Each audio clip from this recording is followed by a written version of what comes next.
Hello everyone, this is Mahesh Soni, director Mahindra law institute.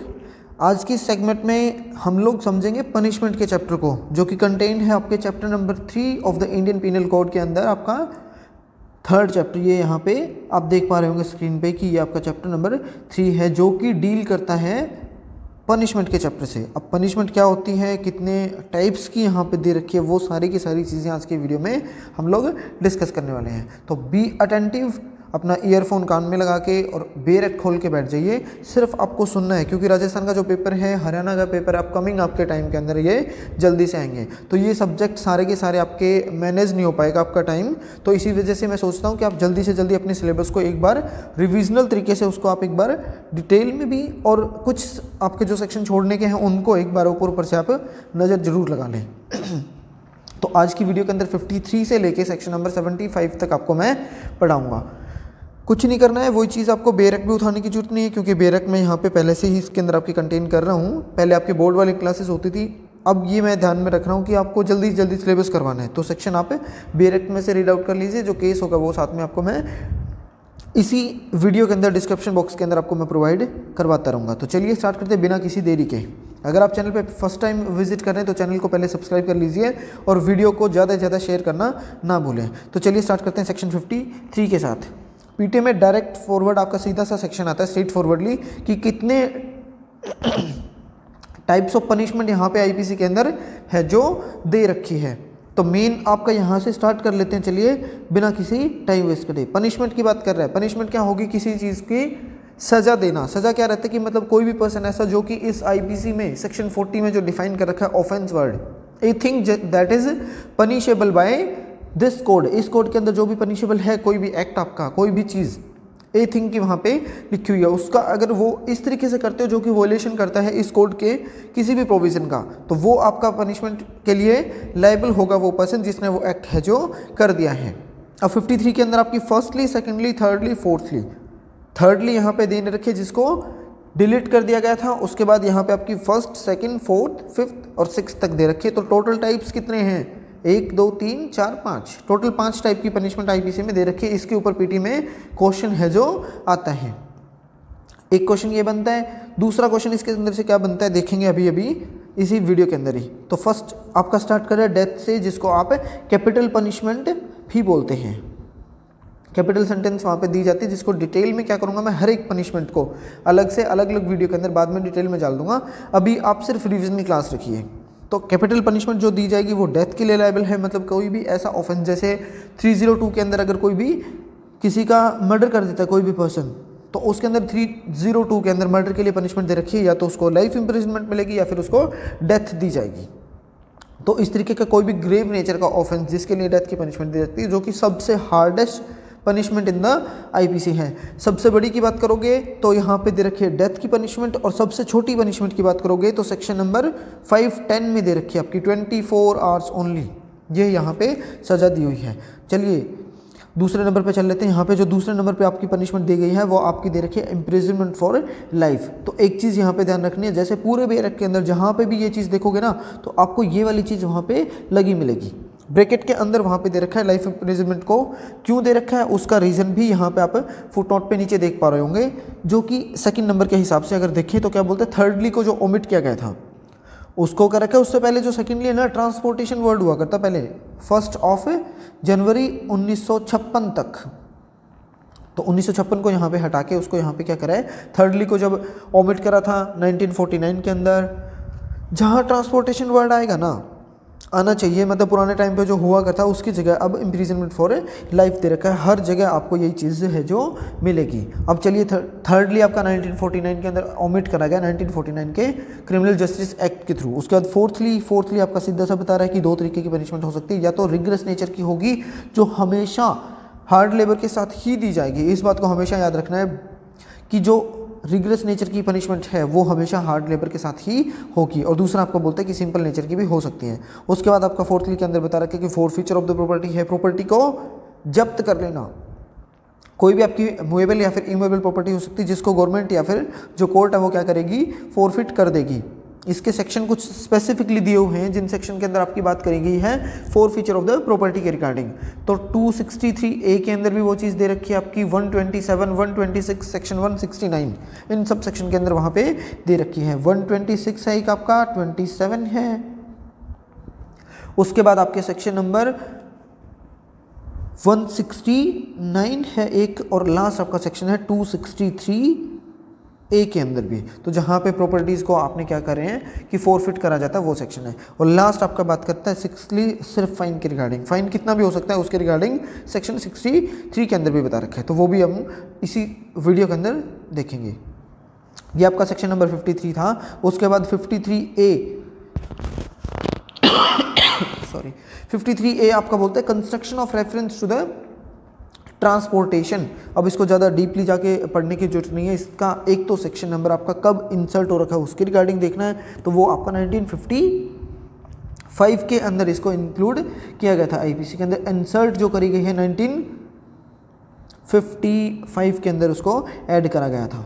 तो transportation का मतलब क्या रहता है, पुराने टाइम पे सुना होगा ना कि काला पानी की सज़ा मिलती थी किसी को, तो काला पानी की सज़ा वाली ही जो सज़ा है उसको हटा के यहाँ पे इंडिया में क्या कर दिया, अब इसको लाइफ इम्प्रिजनमेंट हमेशा है जो दी जाती है। तो ये आपके सेक्शन के अंदर चीज़ मेनली बता रहा है कि उसको कैसी पनिशमेंट दी जाएगी। तो सिंपल सी चीज़ आपकी है, इसके अंदर आपका एक केस है गोपाल विनायक गोडसे का केस आपका यहाँ पे आता है, स्टेट ऑफ महाराष्ट्र का केस है, तो वो मैं आपको प्रॉपरली उसको प्रोवाइड करवा दूंगा डिस्क्रिप्शन बॉक्स के अंदर। उसके बाद इसके अंदर इससे ज़्यादा और कुछ भी ज़्यादा सा डिटेल में पढ़ने की जरूरत नहीं है, जहाँ जहाँ आपका ट्रांसपोर्टेशन वर्ड है उस जगह पे इसको आप लाइफ इम्प्रिजनमेंट है जो समझते जाओगे। तो यही चीज़ लिखे। उसके बाद आपका सेक्शन नंबर 54 आ जाता है। इस 54 आपका क्या बात करता है, कम्यूटेशन की बात कर रहा है। कम्यूट करना एक तरीके से आपका कम करने की बात करता है दोनों सेक्शंस के अंदर। फ़र्क क्या है कि एक डेथ की सेंटेंस की बात करता है और एक लाइफ इम्प्रिजनमेंट की बात कर रहा है। तो 54 के अंदर सिंपल सी चीज़ आपकी दे रखी है कि जब भी कोई in every case in which the sentence of death shall have been passed, the appropriate government may without the consent of the offender commute the punishment for any other punishment provided by this code। अब simple सी चीज़ बता दी कि अगर death की बात कर रहे हो तो उसको यहाँ पे किसके अंदर पनिशमेंट में दिया जाएगा, एनी अदर की बात करते हैं। कोई भी पनिशमेंट जो आपकी आईपीसी में दे रखी है और लाइफ इम्प्रिजनमेंट की कोई उसके ऊपर इम्पोज कर रखी है, तो उसको गवर्नमेंट क्या कर सकती है, उस ऑफेंडर पर्सन की कंसेंट के बिना उसको 14 ईयर्स के लिए है जो दे सकती है। तो दो ही चीज़ आती हैं, डेथ वाली को एनी अदर के अंदर जो किसी भी तरीके की हो सकती है आपकी, और जब बात आती है 55 की इम्प्रिजनमेंट ऑफ लाइफ है तो उसको कन्वर्ट करके वो गवर्नमेंट क्या कर सकती है, कम्यूटेशन में 14 ईयर्स की कर सकती है। तो यही सेक्शन आपके 54 और 5 बोलते हैं। सिंपल सा फंडा है कि डेथ वाले को हटा के आपने क्या करनी है, एनी अदर के अंदर, और जो बात आपकी लाइफ इम्प्रिजनमेंट की है उसको 14 ईयर्स के अंदर। उसके बाद आपका 55A है जो कि आपकी अप्रोप्रिएट गवर्नमेंट की बात करता है, जिसके अंदर सीधी सी सिंपल दे रखा है कि एक स्टेट गवर्नमेंट हो सकती है और सेंट्रल गवर्नमेंट, दोनों को इंक्लूड कर रखा है। 56 कुछ नहीं है, 7 है आपका। 7 बोलता है फ्रैक्शन करना। अगेन फ्रैक्शन का मतलब फिर से ही वो कि कम करेगी सजा को गवर्नमेंट। अब कितना करेगी, तो उसको कम करके आपकी 20 ईयर्स है जो कर देगी। सिंपल सा फंडा है, कुछ नहीं है। In calculating the fraction of the terms of punishment or imprisonment for life shall be reckoned as equivalent to the imprisonment for 20 years। के बराबर समझा जाएगा। रिकन मतलब समझा जाना, इक्विवेलेंट मतलब के बराबर। कितना, 20 ईयर्स का। सिंपल सा फंडा है। चलिए अगले सेक्शन पे 60 आपका बात कर रहे हैं। 59 आपका अगेन हटा रखा है, रिपील्ड है। 60 बोलता है sentence may be in certain cases of imprisonment Holi और पार्टली रिग्रेस और सिंपल। इसके अंदर आपकी 3 तरीके की बता रखी चीज़ें। कितना, या तो कोई ना कोई ऐसा केस होगा जिसके अंदर कंप्लीट जितनी सजा दे रखी है वो सारी की सारी सिंपल रहेगी, या फिर कंप्लीट उसको क्या दिया जाएगा, रिग्रेस इम्प्रिजनमेंट ही दी जाएगी। रिग्रेस हमेशा क्या रहेगी, विद हार्ड लेबर। 53 में अभी पढ़ा था वही। उसके बाद आपका क्या रहेगा, लास्ट आपकी क्या रहती है कि पार्टली कुछ टाइम के लिए उसको क्या करेंगे, सिंपल इम्प्रिजनमेंट में रख लेंगे और कुछ टाइम के लिए उसको रिग्रेस के अंदर डाल दिया जाएगा। तो ये आपके सेक्शन 60 के अंदर है। उसके बाद सेक्शन आपका 63 पढ़ने का है क्योंकि बीच में 2 फिर से रिपील्ड है। 63 आपका बात कर रहा है कि कितना अमाउंट होगा फाइन का, अगर किसी के ऊपर फाइन लगाया जाए तो कितना लगाएं। तो सीधी सी बात लास्ट में लिखा है, एक ये लाइन आपकी और एक आपका है अनलिमिटेशन के रिगार्डिंग की। ये आपकी लास्ट लाइन ही पढ़ने की। बोलते हैं कि अमाउंट कितना हो सकता है, बोलते हैं कि अनलिमिटेड होगा लेकिन वो एक्सेसिव नहीं होगा। एक्सेसिव रहता है कि मतलब अनरीजनेबल एक तरीके का। तो अनरीजनेबल क्या, किसी भी पर्सन ने जैसे वो पर्सन आपका रिक्शा चलाने वाला कोई पर्सन है, उसके ऊपर छोटे से ऑफेंस के लिए आपने 10 लाख रुपए का इम्पोज कर दिया, और एक बड़ा कोई भी बिजनेसमैन है इंडिया का कोई भी पर्सन, तो उसके ऊपर आपने क्या करा कि सेम ऑफेंस के लिए उसके ऊपर आपने कोई 1 लाख या फिर 1000 रुपये का जुर्माना जो है लगा दिया, तो वो एक्सेसिव हो जाता है उस पार्टी के लिए जो गरीब पार्टी होती है उसके लिए। तो बात यहाँ पे हो रही है कि लिमिटेशन नहीं है कि कितना लगाया जाना चाहिए, लेकिन क्या है कि उस केस के अंदर उसके ऊपर एक्सेसिव नहीं होना चाहिए। अनलिमिटेड हो सकता है लेकिन एक्सेसिव नहीं है। तो यही सेक्शन आपका 63 है। अब 4 बोलता है sentence of imprisonment for non payment of fine. अगर किसी पर्सन के ऊपर जो फाइन लगाया गया था वो अगर नहीं भरता तो उसको उसके बदले में कितनी सजा है जो दी जानी चाहिए। सिंपल सी बात इसके अंदर बोलता है in every case of an offence punishable with the imprisonment as well as fine. इसके अंदर ये चीज़ पढ़ने की है कि जब किसी पर्सन के ऊपर चार्ज लगे हैं कि उसने कोई ऐसा ऑफेंस कर रखा है जिसकी पनिशमेंट हो सकती है इम्प्रिजनमेंट भी और साथ में आपके ऊपर है फाइन भी, वेदर विद और विदाउट इम्प्रिजनमेंट, मतलब उसके ऊपर आपकी फाइन और इम्प्रिजनमेंट दोनों दी जा सकती है, या फिर वेदर विद और विदाउट फाइन दोनों, मतलब विदाउट इम्प्रिजनमेंट दोनों में से कोई भी दी जा सकती है। या फिर आपका ऐसा ऑफेंस है जिसकी पनिशमेंट आपकी इम्प्रिजनमेंट और फाइन हो सकती है, या फिर उसके बाद लिखा है विद फाइन ओनली। अगर फाइन ओनली है तो उस केस में तो ऑफेंडर को जहाँ पे फाइन की सजा दी वो, और it shall be competent to the court which sentence such offender to direct by the sentence that in default of the payment of fine. अगर वो उसके ऊपर इन केसेस के अंदर कोई भी पेमेंट उसके ऊपर इम्पोज करी गई थी एज ए फाइन, अगर वो नहीं भरता है तो उस केस के अंदर क्या करेगा, the offender shall suffer the imprisonment for a certain term. अब ये जो सर्टेन टर्म है उसको भी हम लोग सीखेंगे अगले सेक्शन के अंदर कि कितना, तो वो आपका बताया जाएगा। Which imprisonment shall in excess of any other imprisonment to which he may be sentenced or to which he may be liable under a commutation of a sentence। Sentence को कम्यूट करके उसके ऊपर कितनी लगाई जा सकती है वो चीज़, और उसको उसके बदले में कितनी लगाई जाएगी, वो सेक्शन नंबर आपका 65 है जो बता रहे हैं। सिंपल सी बात कर रहा है 65 भी अगेन आपका बोलता है कि limit to imprisonment for non payment of fine when the imprisonment and fine awardable. सीधा सा बोलता है the term for which the court directs the offender to be imprison in default of payment of fine shall not excess, मतलब not exceed आपका कितने से 1/4 से ज़्यादा है जो नहीं होगा। सिंपल सा फंडा है कि 64 के अंदर जो बताई गई थी वो कितनी होगी, 65 में जाके देखेंगे कि 1/4 से ज़्यादा नहीं होगी टोटल इम्प्रिजमेंट के लिए। अब जितना मतलब के लिए उसका 1/4 पार्ट दिया जाएगा किसका, of the term of imprisonment, जितनी उसके ऊपर लगाई जा सकती है।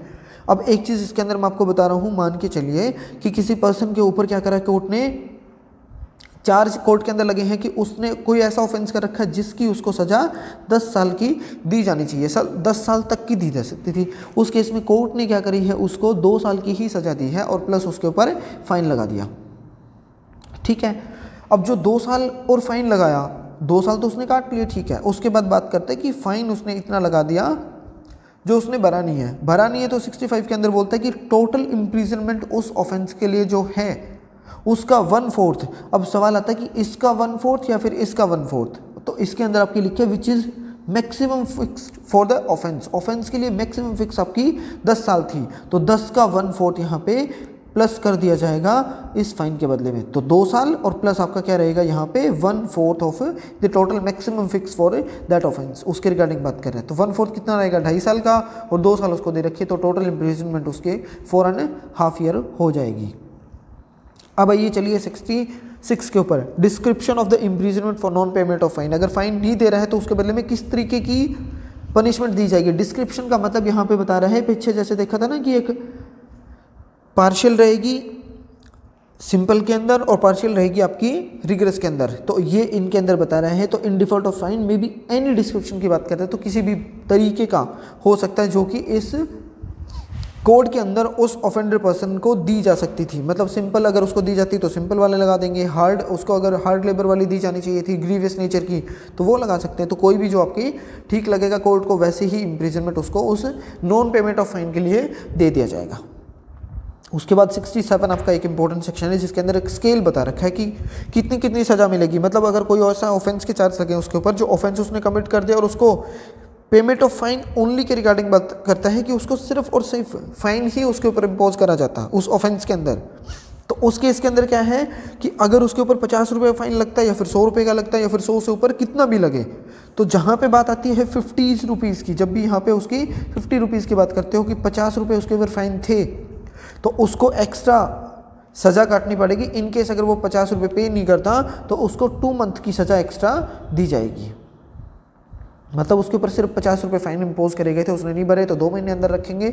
100 की बात करते हो तो उसको 4 मंथ रखा जाएगा। और उसके बाद एनी अदर की बात करते हैं कि एनी अमाउंट उसके ऊपर जो है इम्पोज करा जाना, 1000 रुपये हो सकते हैं, 1100 हो सकते हैं, 101 भी हो सकते हैं, तो उसको 6 महीने की सज़ा उसको दी जाएगी। ये आपके सेक्शन नंबर आपके 67 के अंदर बता रखा है। एक बार उसको रीड आउट कर लोगे आपको समझ आ जाएगा, बाकी मेरी वीडियो आप देख लोगे तो वैसे ही क्लियर होते जाएंगे।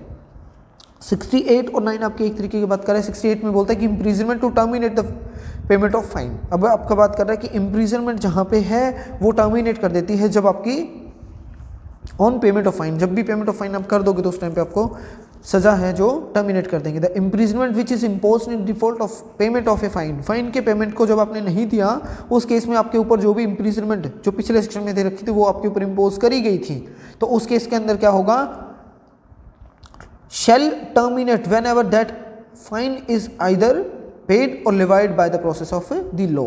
या तो रिकवर कर लिया था, यहाँ पे ले लिया था, वसूल कर लिया था प्रोसेस ऑफ लॉ के थ्रू, या फिर उन्होंने क्या करे हैं खुद ने ही वो पे कर दिए, तो उसी टाइम पे उसको छोड़ दिया जाएगा। 69 हल्का सा टेक्निकल है, लेकिन अगर समझेंगे बेयर एक्ट की लैंग्वेज और प्लस उसकी इलस्ट्रेशन के थ्रू तो आपको प्रॉपरली ही क्लियर हो जाएगा। पहले एग्जाम्पल समझेंगे कि कोई ऐसा पर्सन है जिसके ऊपर मान के चल रहा हूँ वहाँ पे क्या हुआ है कि 100 रुपये का उसके ऊपर चार्ज लगा था, कि चार्ज मतलब 100 रुपये का उसके ऊपर फाइन इम्पोज कर दिया, वो उसने नहीं भरा है, तो उसको कितनी सज़ा मिल रही है, 4 मंथ की, जैसा कि 67 में बढ़ा था, 4 महीने की उसको सज़ा हो रही है। अगर पर मंथ उसको डिवाइड करने की कोशिश करें तो मतलब आपकी ये चीज़ यहाँ पे पहुँच गई है 100/4, मतलब 25 रुपीज़ आपके पर मंथ के हिसाब से। तो उस पर्सन के ऊपर जो 4 महीने के चार्ज लगे हैं ना, अब 4 को यहाँ पे डिवाइड कर दो, ये 25 यहाँ, 25 यहाँ, 25 ये और 25 आपके यहाँ पे। अब बात हो रही है कि अगर बाई चांस उस पर्सन ने 25 रुपये उसने भर दिए हैं, 25 दे दिए, बाकी 3 आपने क्या करेगी, सज़ा काट लेगा। मतलब उसके जब 3 महीने की उसकी इम्प्रिजनमेंट हो गई थी तो उसने 25 रुपये भर दिए हैं, तो उसको छोड़ दिया जाएगा कि आपको 25 रुपये 1 महीने के नाम के आपने जो सज़ा नहीं काटनी पड़ेगी, और 75 जो आपके रुपए थे वो आपके बदले में जो बच गए उसके बदले में उन्होंने 3 महीने सज़ा काट ली है। सेम चीज़ फंड आपका 2 महीने के लिए, अगर 50 रुपये भर दिए तो 2 महीने रहना पड़ेगा, 75 भर दिए तो 3 महीने यहाँ पे क्या करेंगे, उसको छोड़ देंगे, 1 महीने का उसके ऊपर जेल काटनी पड़ेगी। अगर 100 रुपये उसने स्टार्टिंग में ही भर दिए हैं तो उसको वैसे ही खत्म छोड़ देंगे। तो इलस्ट्रेशन के अंदर यही सेम चीज़ आपकी लिख रखी है और यही सेक्शन बोलता है। सेक्शन के अंदर एक बार रीड आउट कर लेते हैं।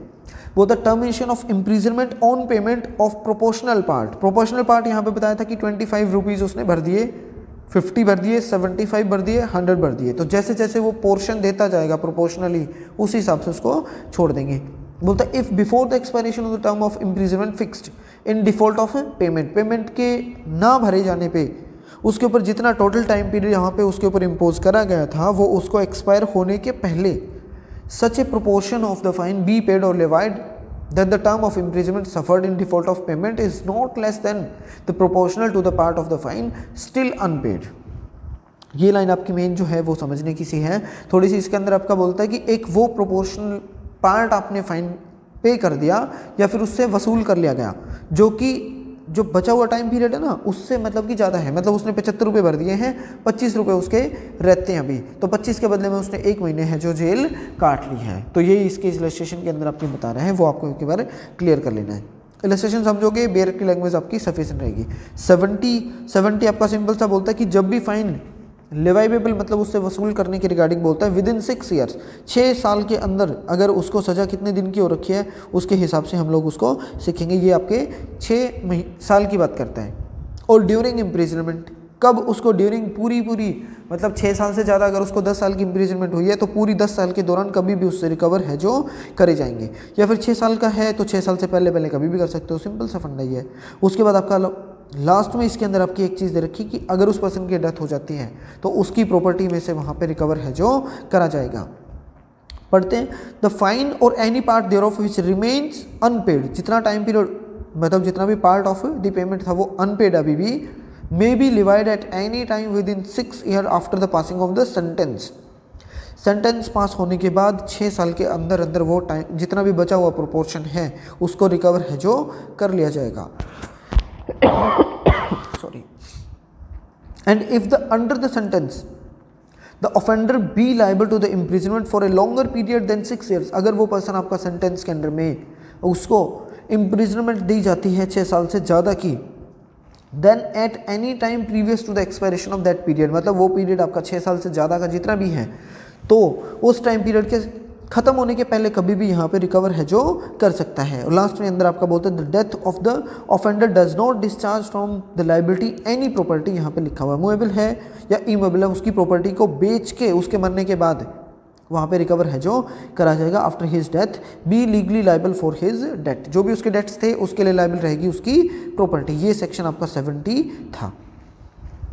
71 से लेके 75 तक जो है आपके सेक्शन, उसको मैं अलग वीडियो के अंदर पढ़ा दूंगा, क्योंकि 71 है वो आपका इंपॉर्टेंट है। उसके बाद 73 सेक्शन है, वो भी इंपॉर्टेंट भी सेक्शन है और बड़े सेक्शन है, तो एक वीडियो के अंदर कवर करना आपके लिए थोड़ा सा इनकन्वीनियंट रहेगा। मतलब मैं करवा दूंगा लेकिन आप एक लंबी वीडियो हो जाएगी, तो उसके लिए उसके सेक्शन के रिगार्डिंग आपके 70 से 75 अलग वीडियो के अंदर उसको मैं कवर कर दूंगा। तो वीडियो अगर आपको अच्छी लग रही है, समझ आ रही है, तो आप मेरे को कमेंट करके बताते रहा करो, ताकि मेरे को एक एनकरेजमेंट मिलता रहे कि हाँ मैं सही डायरेक्शन में आपको वो चीज़ प्रॉपरली जो आप चाहते हो पेपर के हिसाब से जो आपके इंपॉर्टेंट है वो आपको मैं प्रॉपरली कम्युनिकेट कर पा रहा हूँ। तो वीडियो को लाइक शेयर और कमेंट करना ना भूलें। Thank you so much for watching this video.